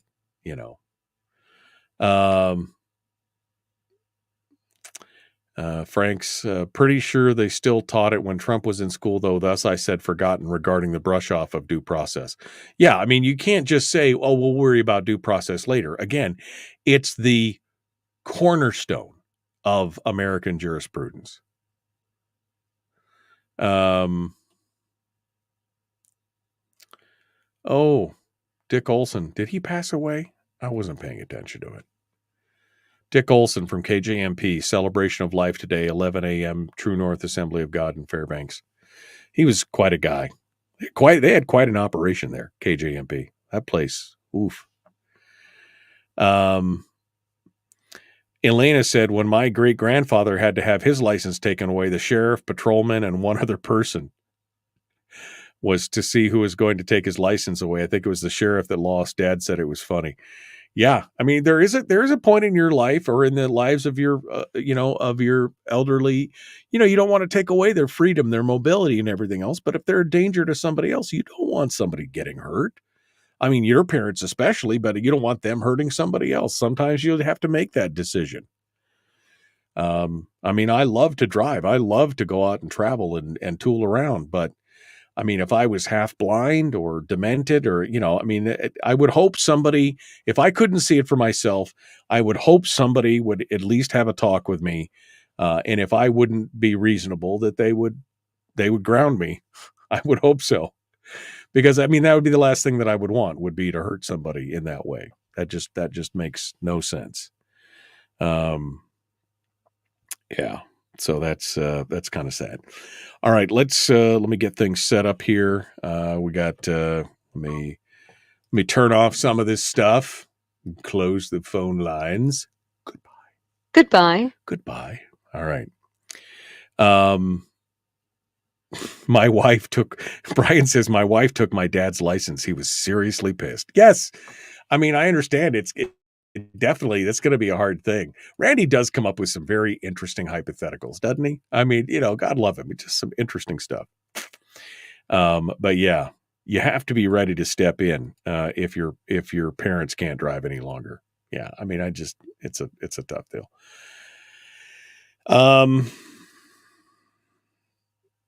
More. I'm just scrolling through some of the comments here. Should law enforcement remind you of your Fifth Amendment rights before they start talking to you? Well, it depends. I mean, if it's an official contact and they're arresting you, then yes, obviously you have to be Mirandized. But it's the other ones that things. It's Firearms Friday, and you were just talking about being blind. Wait, I don't think that works. Yeah, I mean,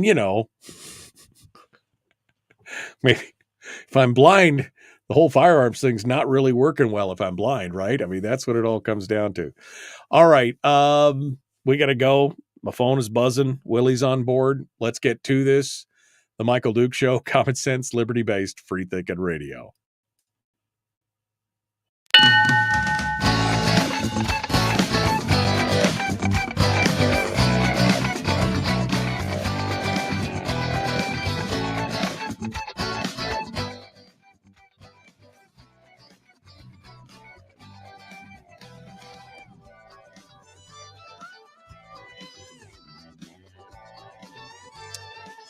Okay.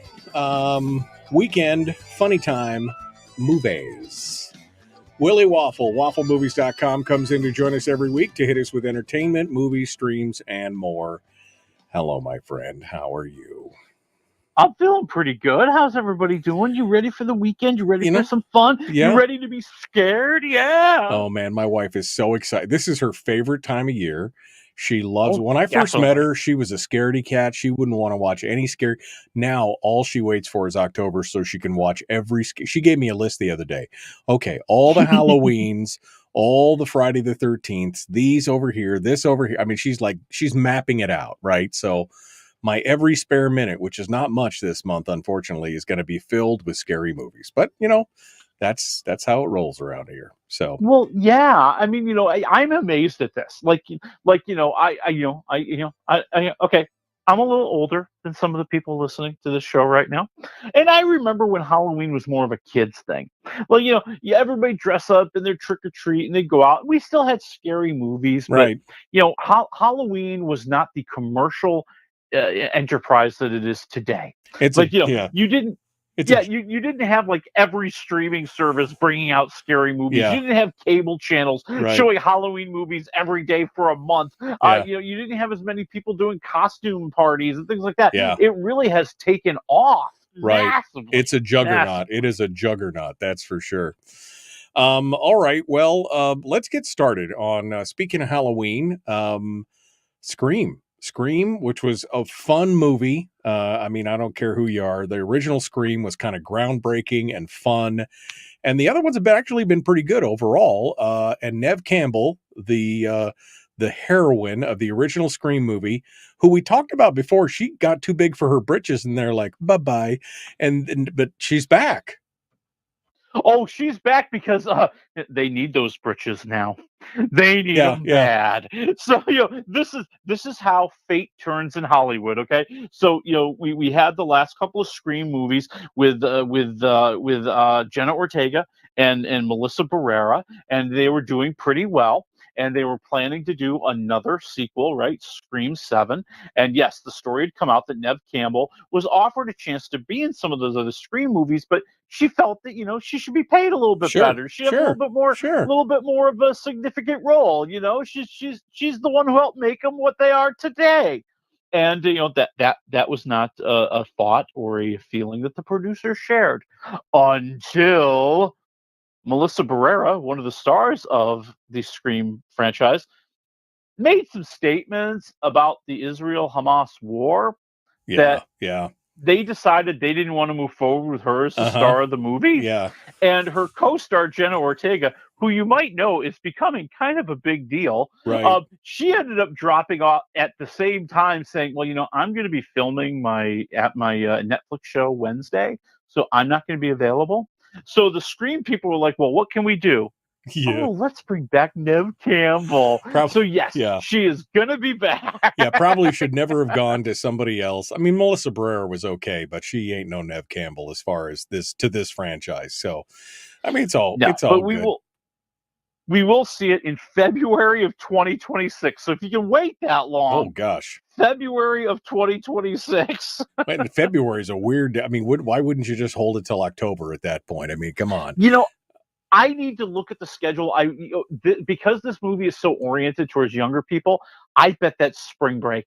I bet they're bringing it out like that. It could be that time when spring break kind of happens. Yeah.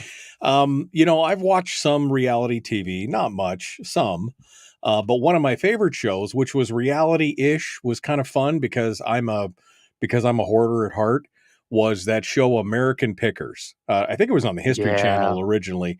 And it was always two guys driving around in trucks, looking in old barns, always finding some cool stuff. And then you get to learn the history of it. And it was always kind of fun. It was like Antiques Roadshow, but more interesting, right? I mean, it was just always kind of fun. Oh, absolutely. Yeah. I mean, it was the discovery and the history. And it was kind of fun. I could always watch it with like my mom and dad. Yeah, and it would be really funny. It'd be really funny when they'd be like, I had something like that when I was a kid. I'm like, that's pretty cool. Yeah, exactly. Lots of good stuff. And the show is, I guess it's still on the air, but Frank Fritz, it was one of the two hosts, and he had a falling out with the other guy. I can't remember the other guy's name. And they split. They kind of went Splitsville, and the show continues, but I don't think it's ever been quite as good ever since Frank Fritz left. Unfortunately, Frank is no longer with us. Yeah, Frankie passed away. And hopefully he made amends and there was amending offenses between him and Mike Wolf. And it was Mike Wolf who actually kind of broke the news this week. And he announced that, yes, Frankie has sadly passed away. He hasn't been on the program since 2020. He started having some health problems.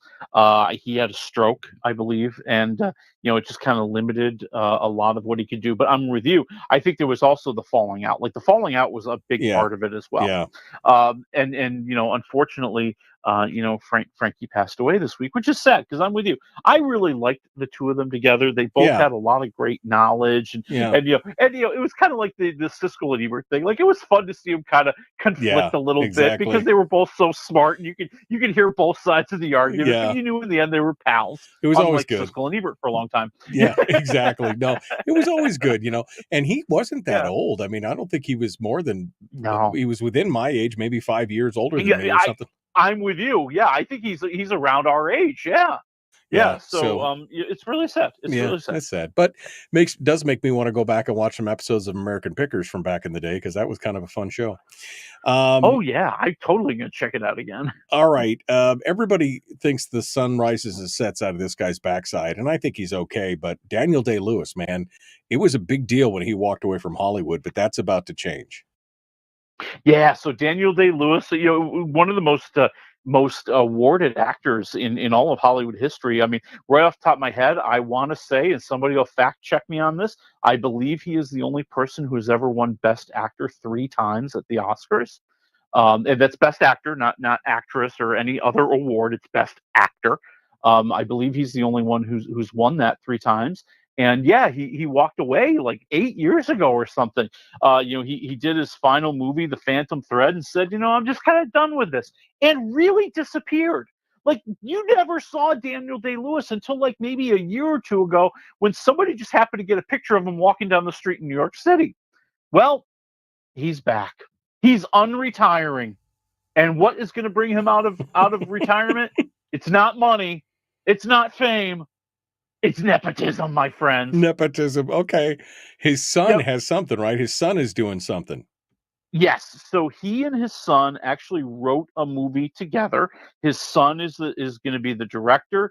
Daniel Day-Lewis, the star, and it's called Anemone. And it is kind of the story of the relationships that fathers and sons have. And so they're filming it right now. I would assume if they're filming it right now, we're probably looking at it coming out. Well, if it's got Daniel Day-Lewis, maybe in time for Oscars next year. Maybe he'll go, because there's a 3-way tie for who's got the best. Three Oscars apiece for Daniel Day-Lewis, Walter Brennan, and Jack Nicholson. So maybe. Oh, that's right. That's right. But did Nicholson get one for supporting? I'm not sure. This says 3. This says 3 Best Actor awards. So I mean, according 3 to Best Actor. Okay. According to Google, Google says 3 Best Actors. So I googled it real quick while you were talking. But I believe it then. Well, maybe he'll pull one more in the hat, and then he'll be numero uno for a while until somebody else gets 3. Okay. Well, interesting to watch. This is coming out when?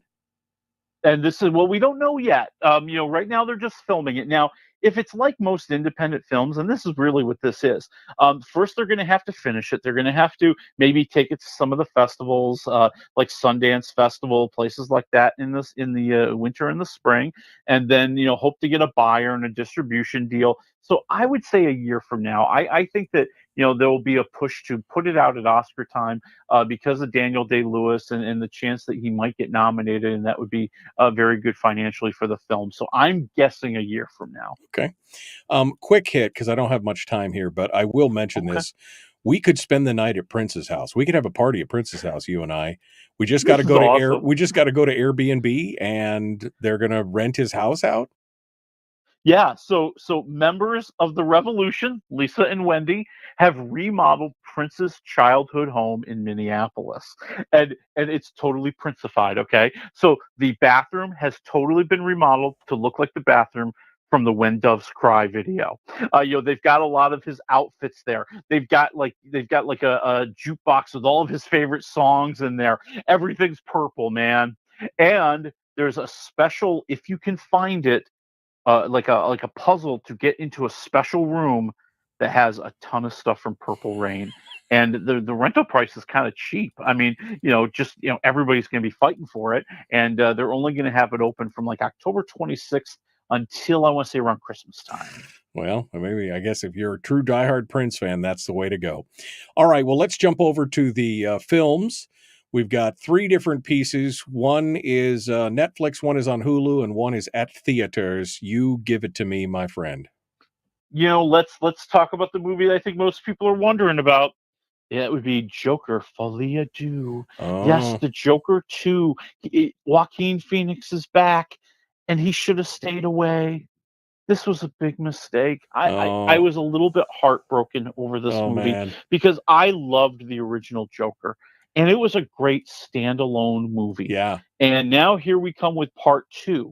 And the deal with part 2 is that, it's kind of part artsy and part weird.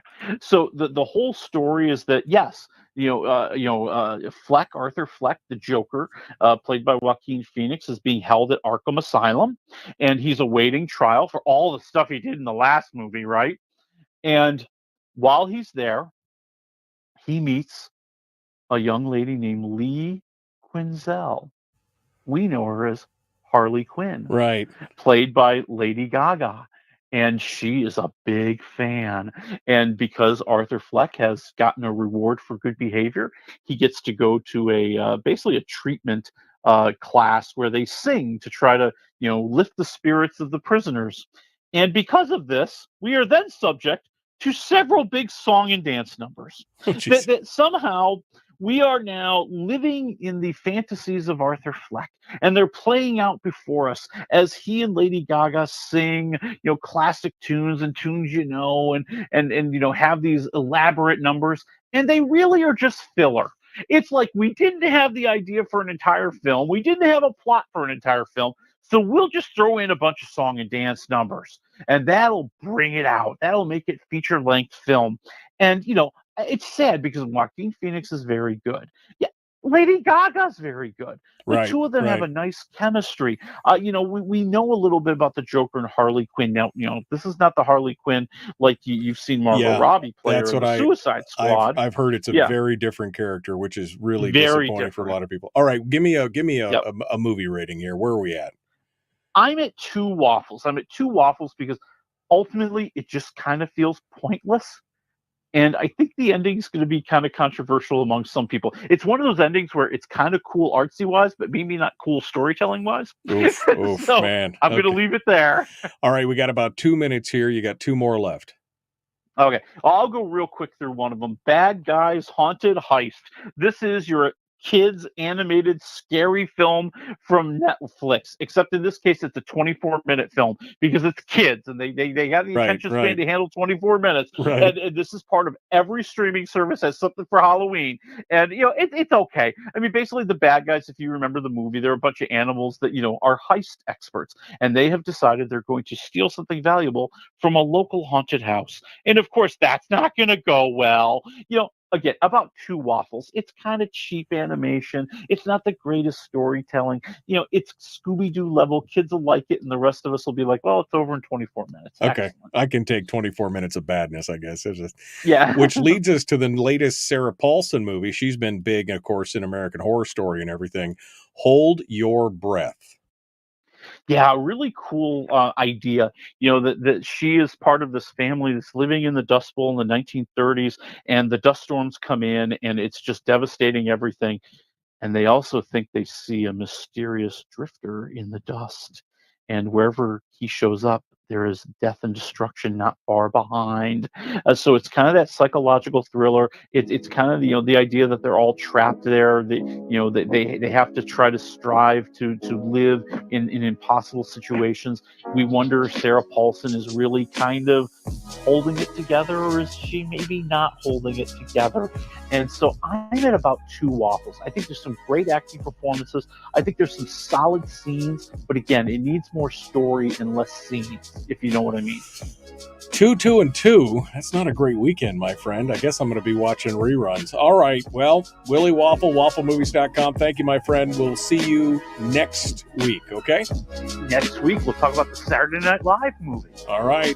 Willie Waffle, thank you so much, my friends. Folks, we'll see you on Monday. Have a good weekend. All right, I got to go back to the Joker. Because I heard a lot of things. My kids came downstairs and, did I get an earful yesterday? I mean, apparently they'd seen some rushes. A friend had gone and seen it or what. I mean, it was just like they were unhappy. Okay, because they're kind of Batman purists in some things, especially these kids. These kids were all raised on the animated series. Most people don't know that Harley Quinn is not canon in the comic books. Correct. Yeah, she was actually created for the animated series, and she was always kind of crazy, and it was just larger than life character and everything else, and they had this dynamic. And my one daughter was super upset. She's like, they totally destroyed her character. She's a totally different character. And Margot Robbie probably captured her character closer to the original idea than anything else. But I'm hearing the same things, that this is just. I'm surprised you gave it 2 waffles, because I heard it was bad, B-A-D, bad. Yeah, it's not great, but I want to give credit to where credit's due. Joaquin Phoenix is great in this role. I mean, he creates this Arthur Fleck that you are reviled by, but also feel some sympathy for. This is a guy who's been an outcast his whole life. He's dreamed of being something that he'll never be. He's kicked around by everybody in society, and unfortunately, then he rises up and acts horribly and deplorably. But there is that reservoir of sympathy. Then you bring in Harley Quinn, who kind of is almost like the ultimate fangirl in this movie. And that's one of the themes that runs through the movie, the idea that he's kind of become famous, and there are some people who want to be around him for that fame. There are some people who are very angry about that fame, very jealous about that fame. Right. And therefore, there are some people that are giving him trouble in prison, whereas in other places he's got all these fans outside that are trying to spring him and trying to get him out of prison. And she seems to be among those who just thinks he's fantastic and this grand anti-hero or hero in her eyes. And so it's interesting to see her portraying that. She can sing. She's a fantastic singer. Yeah. We know that. Oh, she's a good actress too. And she's done really yeah, well. Yeah, she's a good actress. Yeah. So she brings all those scenes to life, even though they're completely pointless. Yeah. That's what gets you. That's it's too like, bad. why did I sit through this? I don't feel it advanced the story at all. I don't think it advanced the characters at all. This was just, we have Lady Gaga, let's sing. Yeah. I guess my big question is, because they're doing this kind of as a standalone thing, and is it in universe? Is it out of universe? The big question, I think, for a lot of people is this going to be a, Pattinson? Are they going to bring Robert Pattinson and Joaquin Phoenix together, do you think? Or are they going to remain standalone? I think they're going to remain standalone, just simply because, how do I want to say this? I'm just going to leave that they're going to be standalone. Okay. This Joker was intended to be directed apart from the rest of the Batman series. Right. Like it wasn't like the Marvel movies where they're trying to bring everybody together at the end and have the whole universe in one movie. I think there's going to be other things for that. The character that they're really developing for that is the Penguin. And the Penguin TV show that Colin Farrell is doing, that character is part of the Batman universe with Robert Pattinson. Right. And he will be there. The Joker was always meant to kind of be a separate thing. Yeah.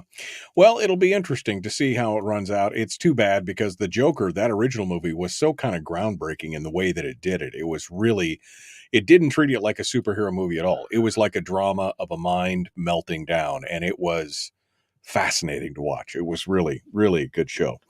All right. Well, next week, a Saturday Night Live movie. I mean, tell me we got something else too, because I think there's something else. But okay, I'm going to say though, I think this might be interesting. I'm going to tell you why. Okay. So this is a movie that is supposed to capture the first episode of Saturday Night Live, and the conceit to the film, the structure of the film is that we're seeing the 90 minutes before they go on air for the first time. Okay. And we're seeing behind the scenes and the story of how Saturday Night Live came together and how they got those stars together and what they were up against. That to me is interesting. It's not going to be a Saturday Night Live movie in the sense that the Coneheads was a Saturday Night Live Right. All right. Well, you have to give us a rundown on it. We'll see then. And hopefully some more spooky movies, because Terry is just dying to get more reviews from you on spooky movies. I promise, like Hulu's bringing a ton out, Amazon's bringing a ton out, Max is bringing a ton out. It'll be harder.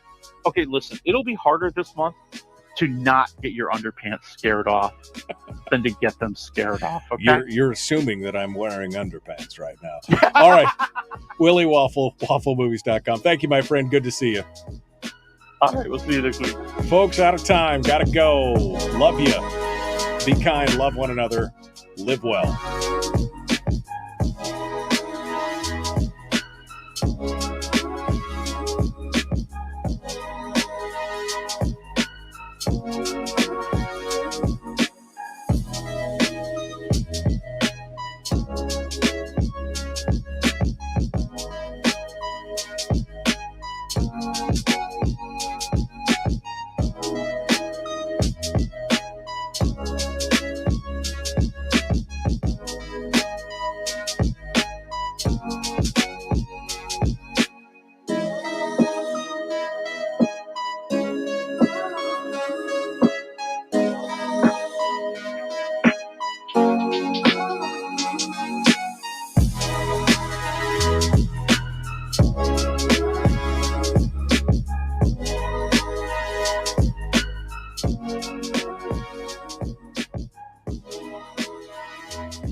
We've shed our terrestrial radio skin, and now we are slimy lizard internet people. It's the Michael Dukes Show.